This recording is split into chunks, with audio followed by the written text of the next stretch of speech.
a rug for everybody to walk on. But there is such a thing as being humble. Without giving up your manhood, without giving up who you are as a woman, your women's rights and all of that. Humility is expressed through our example. You know, Jesus one time to me gave a clear definition of who he was. When he said, I am humble, I am lowly, and I'm gentle of heart. He says, come and learn of me. He didn't go around boasting about who he was. One time they accused him, and he said, I'm who you say I am. He wasn't going to run or duck and dive from it. But he said, I'm him. On a couple of occasions, I am he. And then another time, it's just as you said. You know, when they said, do you claim to be the king of the Jews? He said, well, more or less what he said was, you said it. That's me.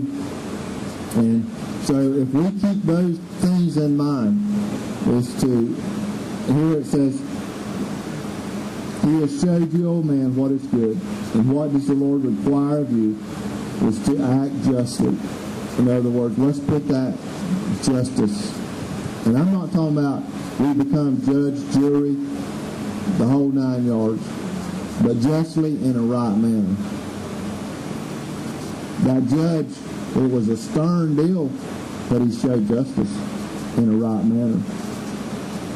And the next one there is to love mercy. I love it, don't you? Don't you love mercy? When somebody shows you mercy, when they go beyond just forgiving, but they let you feel forgiven, and they express that you're forgiven for whatever right it might be. Mercy is shown to you, going beyond is what the Scripture calls it, going beyond getting what you don't deserve, being merciful. But those who love mercy have to express mercy.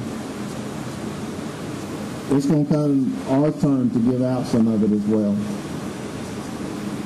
And that is a labor. That is a job. Well, I've done more than I already should have done for him or her. Well, that may be true in some circumstances, and you can turn and walk away from it and know that you've done it. Jesus talked about it. He said, well, shake the dirt from your feet and go to the next town. But then there's those other times you can't get away from it. It's so in your spirit, you're supposed to do one more thing. You got to go one more mile. And that's mercy. And if we're going to be a recipient, a receiver of it, we need to be a giver of it, a deliverer of it. And that's going to ring true, speak louder than any sermon you or me can preach. Any name on a church roll, any amount of money we give, any of the other things that we do, when we show mercy to a merciless world, you know, that's a rarity now. When somebody does it, you wonder, hey, what's he after? You know, we're starting to wise up. What's he looking for? I called somebody the other day. They live out in Texas now. I called them. I just wanted to hear from them, see how they were doing. I wanted to talk to them. And it just clicked with me to tell them that. I said, well, oh, and by the way, I'm not trying to sell you anything. Because you know, sometimes the nicest that people act to us is when they're wanting something from us. Well, let me take you out to eat. We ain't got together in a long time. And I'm not saying always, but that happens at times. People, you know, I've been baited up like that a few times, and then somebody's got the best deal in the world. You know, they're wanting you to buy something, sell something, or do something. But I ended that conversation, and I just said, well, and I kind of laughed when I said it because it struck me funny. And I said, no, by the way, I ain't trying to sell you. You know, I just want to hear from you. And that last one, it says, walk humbly. And I want us to humble ourselves before the Lord now, and just in prayer. And I thank God that was a humbling experience. Those of you that got to experience it Wednesday night out here, you know, when we were able not only to do a task. I mean, there were men out there sweating to make that thing happen in that arena. Jerry, Aaron, Duke, and Daddy said, I'm sweating, not doing nothing right now. She sat beside me. It was a hot night Wednesday night. Jesse and everybody, Miss Joan and Ronnie and whoever else helped. I don't want to forget anybody, and those that were praying to make it happen.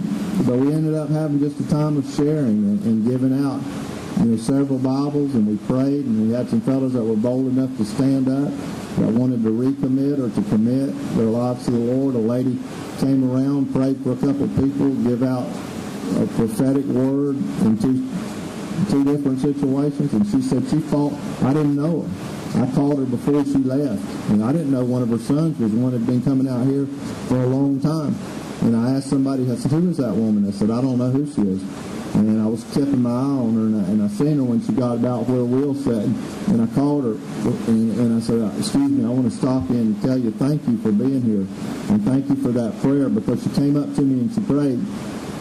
She started praying for me, and then she started giving like a prophecy or a prophetic utterance that only God could have shown her, because nobody else knew but God and me, that I knew of. And she said, well, I've been wanting to come see my son, and she named her son's name, and she said, but I started turning around 2 or 3 times and go back.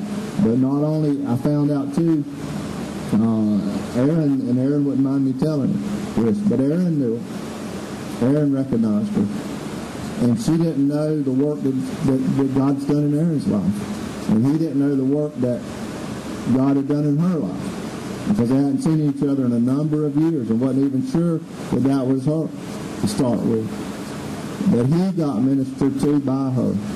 And then she asked me, and she wasn't like out there flaunting, like she was doing it humbly. She asked me, she said, there's a young man over there that I want to pray for. Is it all right if I pray for him? That's why we were still gathered up.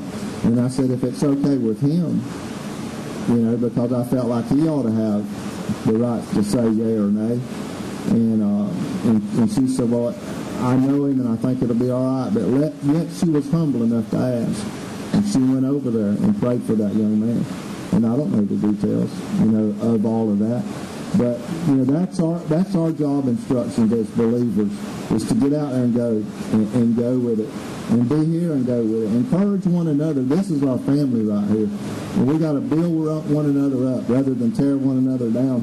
You look through the New Testament, and I used to have it memorized, how many times those words, build one another up, is written. I don't have it memorized anymore. It's escaped somewhere. But it's a bunch of times that it says build one another up.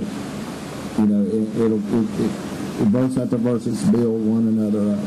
And I know why I said it now that I'm trying to live it. We need building up. We don't need tearing down. We need encouraging. And are we going to make mistakes? You bet. Are you going to see flaws in me? Yeah. Am I going to see flaws in you? What we consider flaws? Yes, we will. We're not going to do everything, say everything everybody's going to like. I'm going to like things you don't like. You're going to like things I don't like. I'm going to do things you don't like. You're going to do things. Jerry put it well the other night. How do you say it, Jerry, about what Paul said? The thing I would do is what I don't do, and that which I wouldn't do is that which I do. We're fighting that battle. We're wrestling with it. And I want to have a time of prayer, and I'm thankful for Susie, and I'll tear your last name up, so I'll get you to give it when you get up here, because I have a rough time sometimes with names. But I want us to pray, and then I'm going to turn this over to her to sing. And Jerry, Lord willing, I wish the Lord would come between now and then, but if he don't, Jerry and Carmen's going to be with us next Sunday and bring the word. And I'll be, Lord willing, and over in the Everett, and I'll be over in Kissimmee for the junior rodeo.